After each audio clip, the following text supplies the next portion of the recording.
Hello, my dear students. Good morning.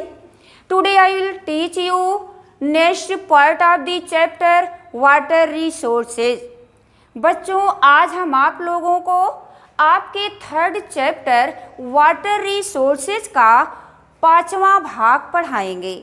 इसके पहले वाले भाग में आप लोगों ने पढ़ा डैम्स के बारे में, इसका मुख्य एम्स क्या होता है, उद्देश्य क्या होता है, उसके बारे में जाना और कुछ महत्वपूर्ण मल्टीपर्पज़ योजना के बारे में यानी जो है परियोजना के बारे में भी आप लोगों ने जाना। इस पार्ट में हम आप लोगों को बताएंगे कि इफेक्ट्स ऑफ डैम्स यानी जो डैम का निर्माण हुआ उसका क्या प्रभाव पड़ा। जबकि पंडित जवाहरलाल नेहरू ने डैम्स को कहा कि temples of the modern India का नाम दिया कि यानी जो हमारे देश में डैम्स का निर्माण हुआ फर्स्ट सेंचुरी में, उसमें क्या है उसका सबसे बड़ा प्रभाव यानी उन्होंने ये माना कि जो डैम्स होते हैं यह आधुनिक भारत में मंदिर के समान होते हैं। अब है कि इफेक्ट्स ऑफ डैम्स, लेकिन इस लाभ के अलावा कुछ इससे हानियां भी हैं। कौन कौन सी हानियां, क्या प्रभाव है इफेक्ट्स ऑफ डैम्स यानी डैम्स के प्रभाव, क्या इसके बैड इफेक्ट होते हैं। पहला है सबमर्जेंस ऑफ सराउंडिंग एरियाज।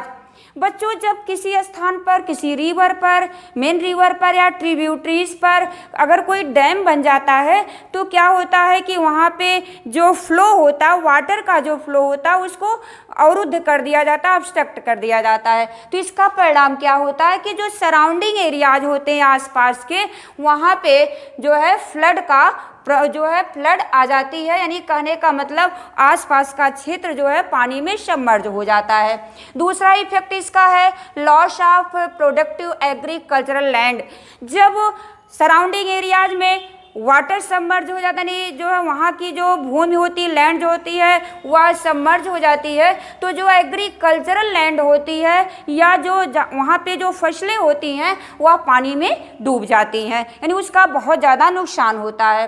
तीसरा है डिस्टर्बेंस ऑफ लोकल इकोसिस्टम, यानी वहाँ की जो इको सिस्टम होती है यानी लोकल इकोसिस्टम जो होती है वहाँ की वह भी प्रभावित होती है। चौथा है माइग्रेटिंग द फिशेज। वहाँ पे जो मछलियाँ होती हैं, जब पानी का बहाव जब तेज होता है यानी फ्लड आती है तो वहाँ से जो मछलियाँ होती हैं वह अनदर प्लेस पर चली जाती हैं।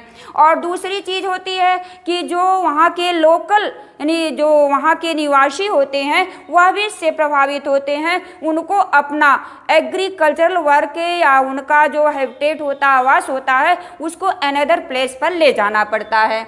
तो इस तरह से बच्चों आप लोगों ने जाना कि इफेक्ट्स ऑफ डैम के बारे में। अब इसके बाद हम ये जानेंगे कि जब इतने बुरे इफेक्ट होते हैं, बैड इफेक्ट्स होते हैं डैम्स के, तो इसके इफेक्ट के परिणाम स्वरूप कुछ ऐसे आंदोलन मूवमेंट शुरू किए गए, और वे कौन कौन से मूवमेंट्स हैं और क्यों शुरू किए गए। Some movements in the oppose of dams, यानी बांधों के अपोज में कुछ आंदोलन छेड़े गए। जैसे पहला है नर्मदा बचाओ आंदोलन। इस इफेक्ट्स ऑफ डैम्स यानी डैम के इफेक्ट के परिणाम स्वरूप कुछ आंदोलन शुरू किए गए, और उन आंदोलनों में दो महत्वपूर्ण आंदोलन हैं। पहला है नर्मदा बचाओ आंदोलन।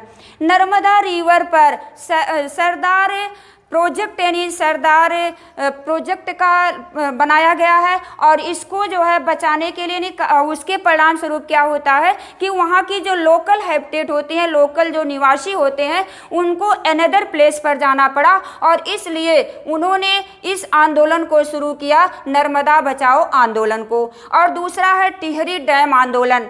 टिहरी डैम आंदोलन जो है यह उत्तराखंड में इसको शुरू किया गया। यह जब टिहरी डैम बनाया गया, इसका मुख्य कारण यह था कि वहाँ पे जो लोकल निवासी थे, जो वहाँ की ट्राइब्स थी, या वहाँ पे जंगलों में, वहाँ जंगल के तरफ यह बांध बनाया गया है, तो वहाँ के जो निवासी थे वह बहुत ज़्यादा इससे परेशानी, उनको असुविधा महसूस हुई, और इसीलिए उन्होंने टिहरी डैम आंदोलन जो है शुरू किया।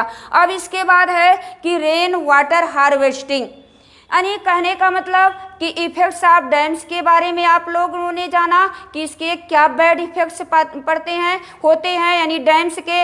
इसके बाद इसके विरोध में कौन कौन से आंदोलन शुरू किए गए, एक नर्मदा बचाओ आंदोलन और दूसरा टिहरी डैम आंदोलन। यानी यह आंदोलन जो है लोकल निवासियों के द्वारा शुरू किया गया, क्योंकि इससे उन लोगों को बहुत ज़्यादा हानियाँ हो रही थी। अब इसके बाद आप लोग जानोगे कि रेन वाटर हार्वेस्टिंग।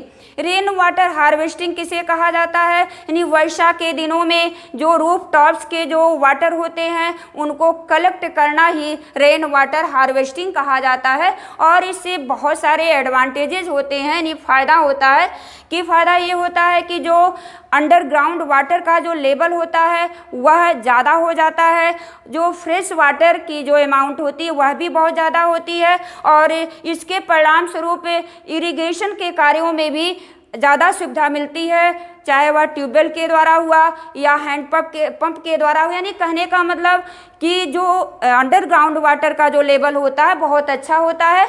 और इस तरह से बच्चों आज हम इसका अंत यानी इसका अंतिम भाग करेंगे, क्योंकि इसमें जो है आप लोगों को लिखने का वर्क आपके जो परीक्षा में जो बोर्ड की परीक्षा होनी है उसमें रिटन वर्क इस पार्ट से नहीं आएगा। जो आप लोगों का इसका दूसरा चैप्टर का जो क्वेश्चन आंसर भेजे थे पहले, क्योंकि जो दूसरा चैप्टर है और तीसरा इन दोनों चैप्टर्स के जो क्वेश्चन आंसर हैं वह निकाल दिए गए हैं, लेकिन इसमें से आप लोगों को कुछ मैप्स के वर्क दिए जाएंगे, जैसे कि जो है टिहरी डैम कहाँ पे बना हुआ है इसको आप लोगों को भरना होगा मैप में, यानी नर्मदा रिवर कहाँ पे है, या इस तरह से यानी भाखड़ा नांगल बांध किस नदी पर बनाया गया है कहाँ पर है, और जो है इस तरह से इसका क्वेश्चन आंसर हमको नहीं लिखवाना है बच्चों। और इस तरह से और हम इसका अब यहीं पे अंत करेंगे और थैंक यू।